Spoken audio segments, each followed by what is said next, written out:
ಯಾವುದೇ ಪ್ರಾಬ್ಲಮ್ ಇಲ್ಲದಲೇ 35 ದಿನಗಳಲ್ಲಿ ನಿಮ್ಮ ಕೂದಲು ಉದ್ದವಾಗಿ ತುಂಬ ದಟ್ಟವಾಗಿ ಬೆಳಿಬೇಕು ಅಂತಂದರೆ ನಾನಿವತ್ತು ಮನೆಯಲ್ಲೇ ಮಾಡಿದಂಥ ಹೇರ್ ಗ್ರೋತ್ ಆಯಿಲ್ನ ತೋರಿಸ್ತೀನಿ. ಈ ಒಂದು ಹೇರ್ ಗ್ರೋತ್ ಆಯಿಲ್ನ ನೀವು 1 ತಿಂಗಳು ಯೂಸ್ ಮಾಡಿ ನೋಡಿ, ನಿಮ್ಮ ಕೂದಲು ಎಷ್ಟು ತುಂಬ ದಪ್ಪವಾಗಿ ಬೆಳೆಯುತ್ತೆ ಅಂತಂದರೆ. ಈ ಒಂದು ಹೇರ್ ಆಯಿಲ್ ಬೆನಿಫಿಟ್ಸ್ ಏನಪ್ಪ ಅಂತಂದರೆ, ನಮ್ಮ ಕೂದಲು ಎಷ್ಟೇ ಉದುರಿದ್ರೂ ಬುಡದಿಂದನೂ ತುಂಬ ಸ್ಟ್ರಾಂಗ್ ಆಗಿ ಹೆಲ್ದಿಯಾಗಿ ಬೆಳೆಯೋದಕ್ಕೆ ಇದು ಹೆಲ್ಪ್ ಮಾಡುತ್ತೆ. ತಲೆಯಲ್ಲಿ ಏನಾದರೂ ಡ್ಯಾಂಡ್ರಫ್ ಆಗಿದ್ರೆ, ಸ್ಪ್ಲಿಟ್ ಎಂಡ್ ಆಗಿದ್ರೆ, ಮತ್ತು ನಾವು ಒಂದೇ ಕಡೆ ತಲೆ ಬಾಚ್ತಾ ಅದೊಂದು ಸೈಡಲ್ಲಿ ಕೂದಲೆಲ್ಲ ಉದ್ರಿ ಒಂಥರ ಬೋಡ ಥರ ಆಗಿರುತ್ತೆ, ಆ ಥರ ಇರೋರಿಗೆ ಎಲ್ರಿಗೂ ಕೂಡ ಈ ಒಂದು ಹೇರ್ ಆಯಿಲ್ ತುಂಬಾ ಚೆನ್ನಾಗಿ ಹೆಲ್ಪ್ ಮಾಡುತ್ತೆ.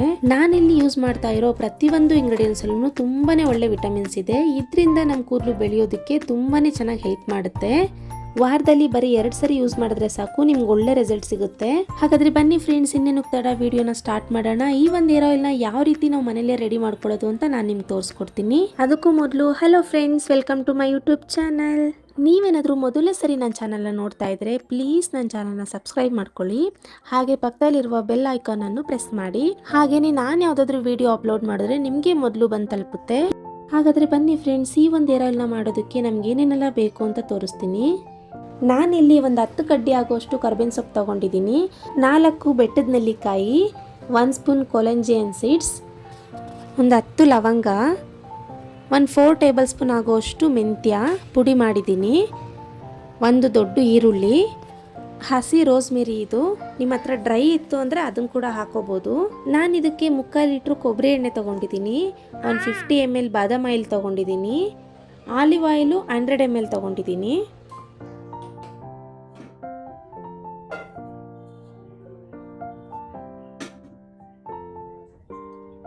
ನಾನಿಲ್ಲಿ ಎಣ್ಣೆ ಕಾಯಿಸ್ಕೊಳ್ಳೋದಕ್ಕೋಸ್ಕರ ಒಂದು ದಪ್ಪ ತಳ ಇರೋವಂಥ ಒಂದು ಸಿಲ್ವರ್ ಪಾತ್ರೆನ ಯೂಸ್ ಮಾಡ್ತಾ ಇದ್ದೀನಿ. ಜಾಸ್ತಿ ವಸ್ತು ಕಾಯಿಸೋದ್ರಿಂದ ನಾವು ಸ್ವಲ್ಪ ಈ ಥರ ದಪ್ಪ ಇರೋ ಪಾತ್ರೆ ಯೂಸ್ ಮಾಡೋದ್ರಿಂದ ತುಂಬ ಒಳ್ಳೆಯದು. 2 ಬಾಟ್ಲು ನಾನು ಏನು ಎಣ್ಣೆ ತೊಗೊಂಡಿದ್ದೆ ಅದು ಪೂರ್ತಿ ಹಾಕ್ಕೊಳ್ತಾ ಇದ್ದೀನಿ. ಆಲಿವ್ ಆಯಿಲ್ನೂ ಹಾಕ್ತಾ ಇದ್ದೀನಿ. ಯಾವ ಕಂಪ್ನಿ ಯೂಸ್ ಮಾಡಿದ್ರೂ ಪರವಾಗಿಲ್ಲ. ಆಲಿವ್ ಆಯಿಲ್ ಯೂಸ್ ಮಾಡೋದ್ರಿಂದ ಇದರಲ್ಲಿ ತುಂಬಾ ವಿಟಮಿನ್ಸ್ ಇರುತ್ತೆ, ಹಾಗಾಗಿ ಕೂದಲಿಗೆ ಒಳ್ಳೆ ಸ್ಟ್ರೆಂತ್ ಕೊಡುತ್ತೆ. ಹಾಗಾಗಿ ನಾನಿಲ್ಲಿ ಆಲಿವ್ ಆಯಿಲ್ನ ಯೂಸ್ ಮಾಡ್ತಾ ಇದ್ದೀನಿ. ನೆಕ್ಸ್ಟು ಬಾದಾಮ್ ಆಯಿಲ್ನ ಹಾಕ್ತಾ ಇದ್ದೀನಿ. ನಿಮ್ಮ ಹತ್ರ ಏನಾದರೂ ಬಾದಾಮ್ ಆಯಿಲ್ ಇರಲಿಲ್ಲ ಅಂತ ಅಂದರೆ, ಮನೇಲಿ ಏನಾದರೂ ಬಾದಾಮಿ ಇತ್ತು ಅಂದರೆ ಅದನ್ನು ಕೂಡ ಒಂದು 10ರಿಂದ 15ನ ಪೀಸ್ ಮಾಡಿ ಇದಕ್ಕೆ ಹಾಕೋಬೋದು. ನೆಕ್ಸ್ಟು ನಾನಿಲ್ಲಿ ಕರ್ಬೇವಿನ ಸೊಪ್ಪು ಹಾಕ್ತಾ ಇದ್ದೀನಿ.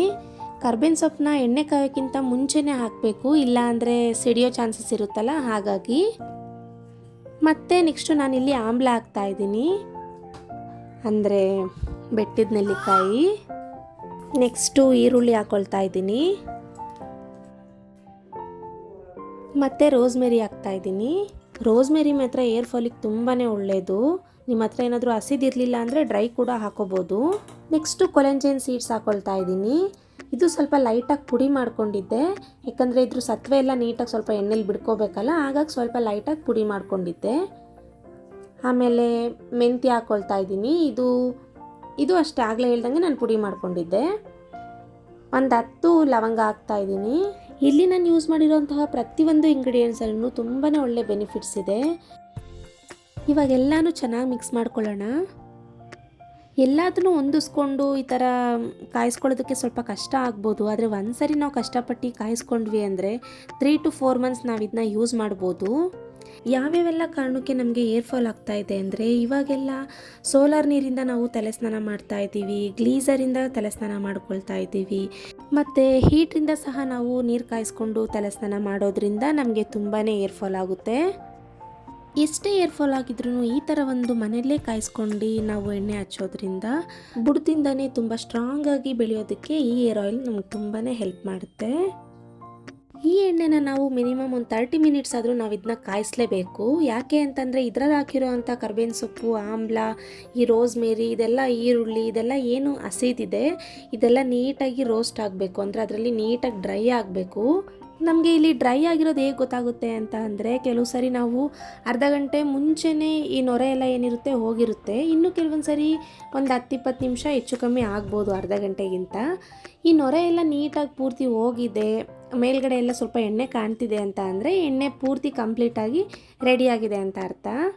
ಇನ್ನು ಕೆಲವರು ಇದಕ್ಕೆ ಅಲೋವೆರಾ ಆ್ಯಡ್ ಮಾಡ್ತಾರೆ. ನಾನು ಅಲೋವೆರಾ ಯೂಸ್ ಮಾಡೋದಿಲ್ಲ. ಯಾಕೆ ಅಂದರೆ ನಾವು ಇಲ್ಲಿ ತುಂಬ ದಿನ ಇಡೋದ್ರಿಂದ ಒಂಥರ ಜೆಲ್ ಥರ ಬಿಡ್ಕೊಂಡ್ಬಿಡುತ್ತೆ ಅದು ಕೆಳಗಡೆ ಎಣ್ಣೆಯಲ್ಲಿ. ನನಗೆ ಆ ಸ್ಮೆಲ್ಲು ಇಷ್ಟ ಆಗೋಲ್ಲ, ಹಾಗಾಗಿ ನಾನು ಅಲೋವೆರಾ ನಾನು ಇದಕ್ಕೆ ಯೂಸ್ ಮಾಡೋದಿಲ್ಲ. ಬೇಕು ಅಂತಂದರೆ ವೀಕ್ಲಿ ಒನ್ಸು ನಾನು ಯಾವಾಗಾದರೂ ಅಲೋವೆರಾನ ಪೇಸ್ಟ್ ಮಾಡ್ಕೊಂಡು ನಾನು ಹಾಗೆ ಹೇರ್ ಪ್ಯಾಕ್ ಥರ ಹಾಕ್ಕೊಳ್ತೀನಿ. ನೀವು ನೋಡ್ತಾ ಇರ್ಬೋದು 90% ಪೂರ್ತಿ ಎಣ್ಣೆ ರೆಡಿಯಾಗಿದೆ. ನೋಡಿ ಕಲರ್ ಎಲ್ಲ ಚೇಂಜ್ ಆಗಿದೆ ಸ್ವಲ್ಪ. ನಾನು ಅಷ್ಟೇ ಇವಾಗ ತೋರಿಸೋ ಅಡ್ವರ್ಟೈಸ್ಮೆಂಟು ಈ ಥರ ಎಲ್ಲ ನೋಡಿ ಹೇರ್ ಆಯಿಲ್ನ ಚೇಂಜ್ ಮಾಡಿದ್ದೆ. ನನಗಂತೂ ತುಂಬಾ ಹೇರ್ ಫಾಲ್ ಸ್ಟಾರ್ಟ್ ಆಗಿತ್ತು. ಮತ್ತು ನಾನು ಆ ಹೇರ್ ಆಯಿಲ್ನ ಸ್ಟಾಪ್ ಮಾಡಿ ಇದನ್ನು ಹಚ್ಚಕ್ಕೆ ಸ್ಟಾರ್ಟ್ ಮಾಡಿದೆ. ಮತ್ತು ಮೊದಲಿನಂಗೆ ನನಗೊಂದು ಕಂಟ್ರೋಲಿಗೆ ಬಂದಿದೆ. ಈ ಒಂದು ಆಯಿಲ್ನ ನಾವು ನೈಟ್ ಟೈಮು ಬಿಸಿ ಮಾಡಬೇಕು. ನೈಟ್ ಬಿಸಿ ಮಾಡಿ ನೈಟ್ ಪೂರ್ತಿ ನಾವು ಹಾಗೆ ಬಿಡಬೇಕು. ಹಾಗೆ ಬಿಡೋದ್ರಿಂದ ಇದರಲ್ಲೆಲ್ಲ ಏನು ನಾವು ಇಂಗ್ರೀಡಿಯೆಂಟ್ಸ್ನ ಯೂಸ್ ಮಾಡಿದ್ದೀವಿ ಅದೆಲ್ಲನೂ ಸಹ ಎಣ್ಣೆ ಅಬ್ಸರ್ವ್ ಮಾಡ್ಕೊಳ್ಳುತ್ತೆ. ನೈಟ್ ಆಗಿರೋದ್ರಿಂದ ಆ್ಯಸ್ ಯೂಶ್ವಲ್ ನಾನಿಲ್ಲಿ 2 ಸ್ಪೂನ್ ಚಿಯಾ ಸೀಡ್ಸ್ನ ನಾನಿಲ್ಲಿ ನೆನೆಸಿಡ್ತಾ ಇದ್ದೀನಿ. ಈ ಚಿಯಾ ಸೀಡ್ಸ್ನ ನಾವು ಬೆಳಗ್ಗೆ ಎದ್ದು ಖಾಲಿ ಹೊಟ್ಟೆ ಕುಡಿಯೋದ್ರಿಂದ ನಮ್ಮ ಬಾಡಿನ ಏನಾದರೂ ಡಿಹೈಡ್ರೇಟ್ ಆಗಿತ್ತು ಅಂದರೆ ಹೈಡ್ರೇಟ್ ಮಾಡೋದಕ್ಕೆ ಈ ಚಿಯಾ ಸೀಡ್ಸ್ ನಮ್ಗೆ ತುಂಬಾ ಚೆನ್ನಾಗಿ ಹೆಲ್ಪ್ ಮಾಡುತ್ತೆ.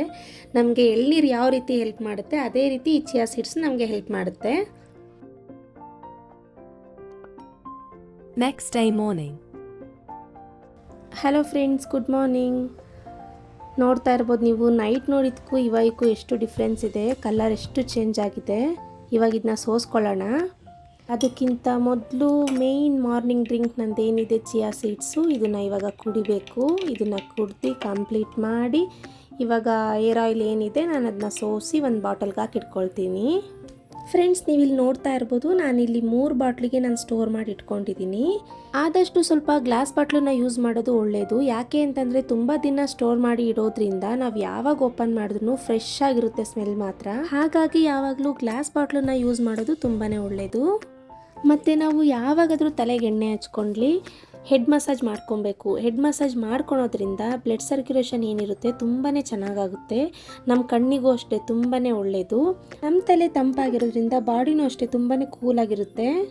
ನಾವು ಯಾವಾಗಲೇ ತಲೆಗೆ ಎಣ್ಣೆ ಹಚ್ಕೊಂಡ್ಲಿ ತಲೆ ಬಚ್ಕೊಳ್ಳೋಕೆ ಮಾತ್ರ ಯಾವತ್ತೂ ಹೋಗಬಾರ್ದು. ಆ ಥರ ಬಚ್ಕೊಳ್ಳೋದ್ರಿಂದ ಕೂದಲು ತುಂಬಾ ಉದುರುತ್ತೆ. ಸುಮ್ಮನೆ ಈ ಥರ ಒಂದು ಗಂಟು ಕಟ್ಕೊಂಡ್ರೆ ಸಾಕು. ನಾನಂತೂ ಹೀಗೆ ಕಟ್ಕೊಳ್ಳೋದು. ಇಷ್ಟೆಲ್ಲ ಇಂಗ್ರೀಡಿಯೆಂಟ್ಸ್ನ ಯೂಸ್ ಮಾಡಿಕೊಂಡು ಒಂದ್ಸರಿ ನೀವು ಏರ್ ಆಯಿಲ್ನ ರೆಡಿ ಮಾಡಿ ಇಟ್ಕೊಂಡ್ರೆ ಸಾಕು. ಬರೀ ಒಂದೇ ತಿಂಗಳಲ್ಲಿ ನಿಮಗೆ ಎಷ್ಟು ಚೆನ್ನಾಗಿ ರಿಸಲ್ಟ್ ಗೊತ್ತಾಗುತ್ತೆ ಅಂತ ಅಂದರೆ 3 ಮಂತ್ಸ್ ಅಷ್ಟೊತ್ತಿಗೆ ಎಷ್ಟು ಚೆನ್ನಾಗಿ ಉದ್ದವಾಗಿ ತುಂಬ ದಟ್ಟವಾಗಿ ಕೂದಲು ಬೆಳೆದಿರುತ್ತೆ.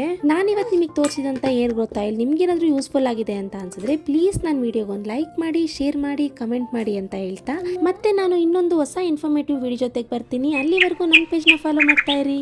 Thanks for watching.